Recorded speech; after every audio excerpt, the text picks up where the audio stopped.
Let Daddy decide. All right. How do I teach my kids to say how do I instead of let Daddy decide? I don't know. We'll get to that one. But this came up from last week, and it actually kind of ties in a little bit with the question that random kid asked tonight.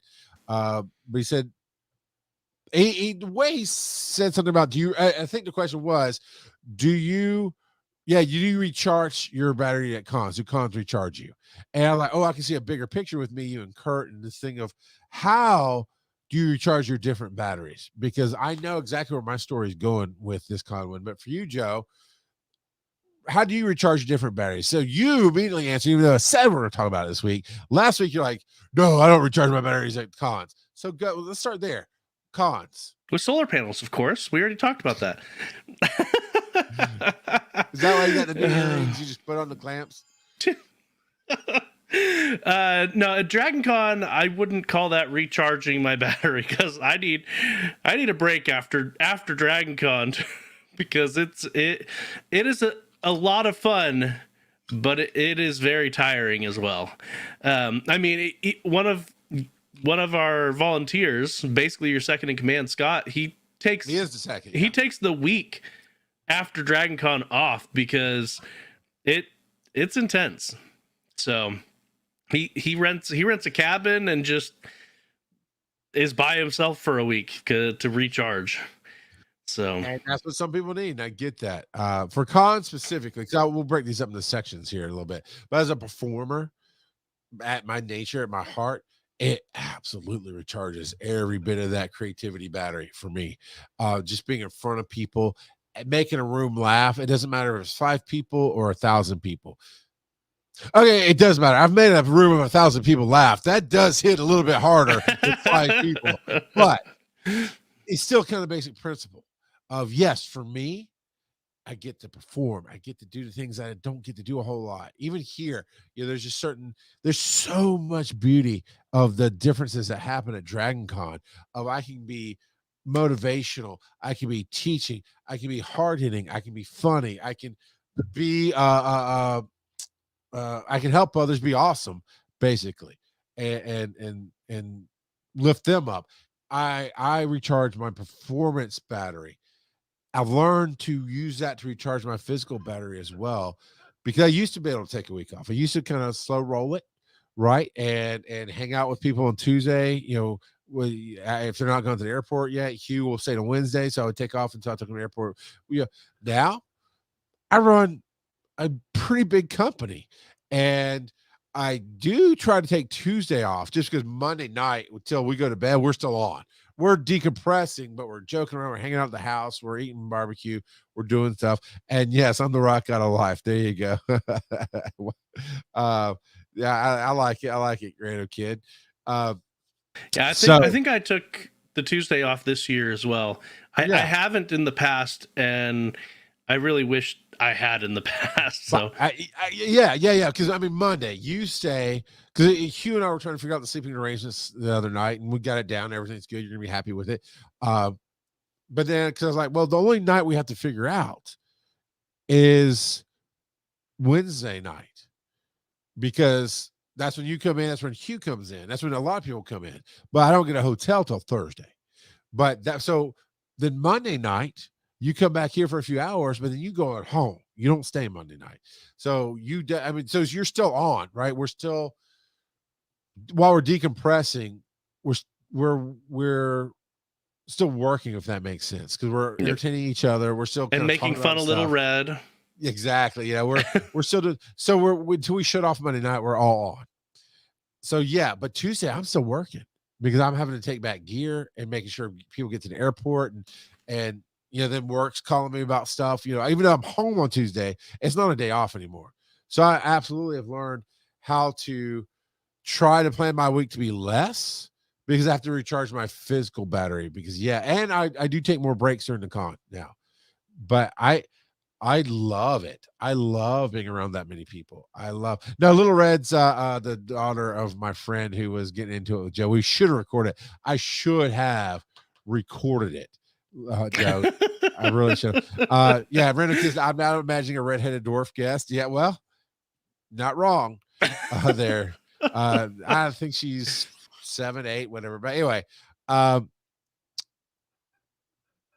I don't get the rest of the week off. But I do try to go to bed a little bit earlier. I try not to push my day so hard. I understand I'm gonna be more tired than I think I should be because it's physically definitely taxing, but it recharges that. So let's go back to the other batteries here now. Your personal battery, your physical, mental self, emotional self, even. How do you recharge that battery? Ooh, it varies, because at the end of the day, this is all really about coping mechanisms for the stresses in your life, because the stresses are, at least in my book, are what drain your battery. And so Sure. letting your mind relax, letting your mind I mean, creativity is also a way to charge the outlet. So finding a way to be creative in whatever capacity that is, and just doing something mindless like playing a video game or something can also be relaxing. Just sitting down with no one asking you questions and watching a show can recharge your battery. I mean, for you specifically, but yeah. It's similar to the question we had last week. I mean, because that's what kind of spawned this, was the life work balance. Being able to basically balance the stresses in your life with the not so stressful times. But definitely, you talked about needing enough sleep, and even at the beginning, getting that uninterrupted, not necessarily 8 hours, but whatever your body needs. That goes a long way to recharging your battery. yeah. And so it's a balancing act. I mean, even with your electronic devices, most of the time they tell you that charging it to 100% hurts the battery. Really, you charge it up to 80 and then you drain it down, charge it up to 80, drain it down. And so that's kind of how life is. It's rare that your battery is up at 100%. It doesn't happen. But if you can get it up high enough, then you're good to go. Yeah, a lot of people like to energize their batteries. I'm the Tesla power core, man.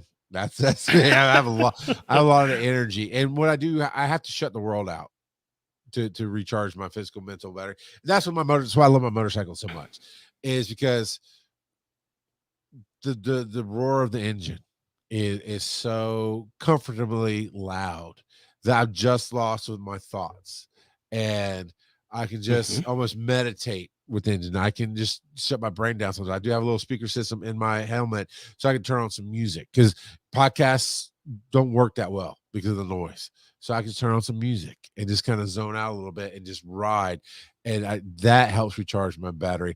Sometimes it's as simple as coming into my backyard for an hour. As the season's coming on now, is the fall before. But I'll come home from work, and lately here it's been 7, 8 o'clock at night.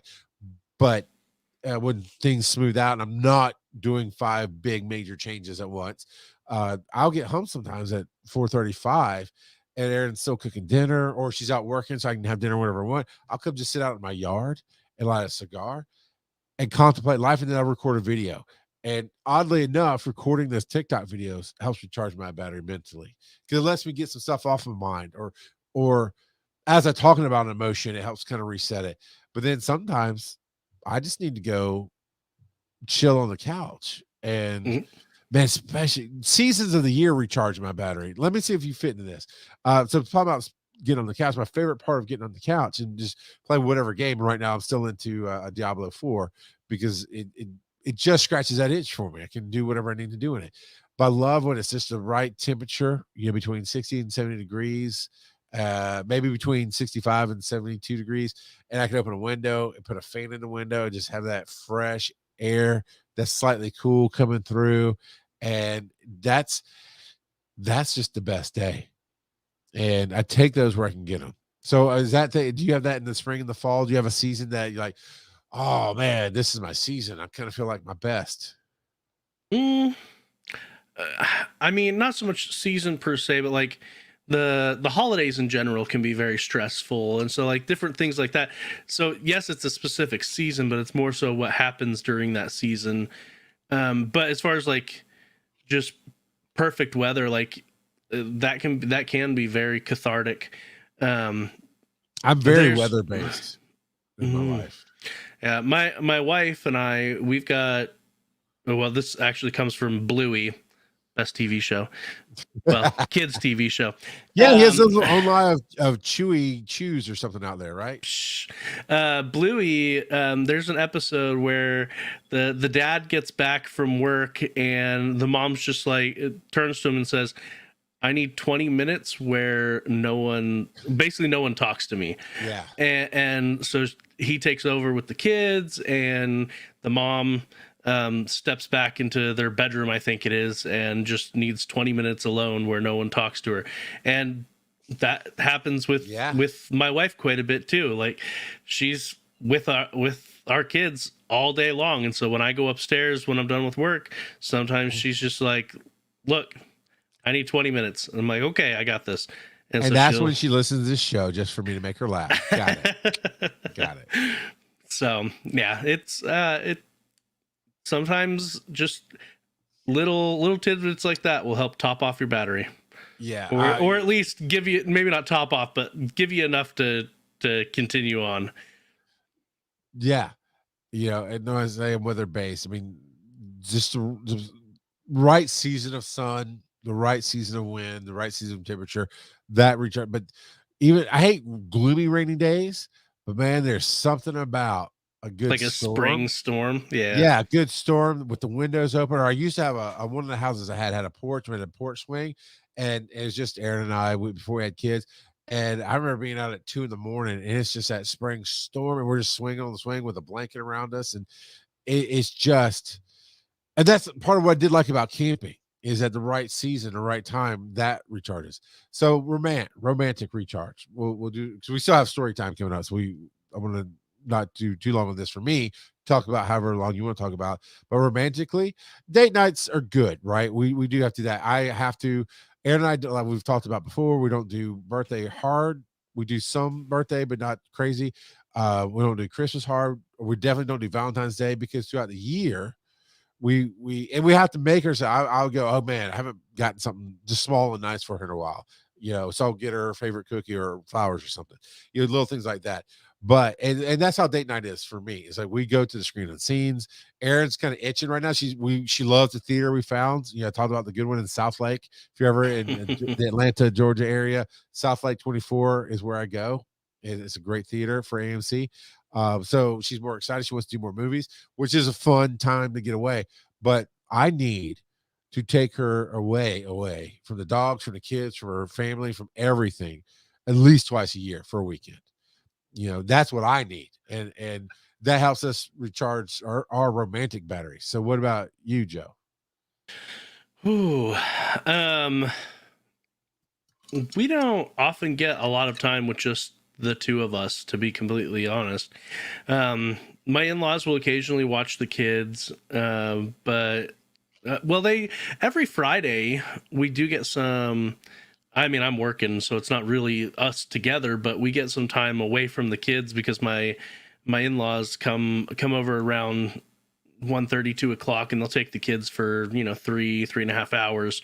So that gives, at least that's some very good time for my wife to recharge. Not necessarily romantically though, because, well, I'm still working and she's upstairs, unless she's reading her a Dusty Lusty or something. But you're so Southern. A Dusty Lusty. No, she listens to her crime podcasts, so she's figuring out how to murder me and get away with it. That's how we keep the romance alive. At least she doesn't say "stab me, daddy." That would be weird. Oh man, no, I think I've told you this before, and I've told some of my coworkers that if I ever die of mysterious circumstances, it was my wife. She'll get away with it, and I probably deserved it. That's so dark. But honestly, when's the last time you took her on a date besides your anniversary? So last month we went down to Atlanta, had some fun down there, and went to Nori Nori and had some fun times. by all means, I want you to have some alone time with your wife. But by Mormon Jesus, Joe, I've been wanting to go to Nori. It was so good. And I would have loved to have gone with you. Do you think I ever come to Chattanooga and not say hey? Yes. I know. Only when I was on the ambulance 2 years ago. 2 years ago. I was like, I still texted you. But good for you. So podcast listeners, he's basically foaming at the mouth right now. Because I thought we were friends. I thought that I'm you were sorry coming to that town I didn't and go include to you on my date. Nori, that you'd be like, hey, buddy, you want to come eat dinner with us? Wait a second. Tonight? You did the same thing. You came up here for a date with your wife last year. And I didn't hear about it until afterwards. Oh, no. Because you didn't read your text. I texted you before I left the house. And you were doing something. You didn't. And you checked it later. What a liar.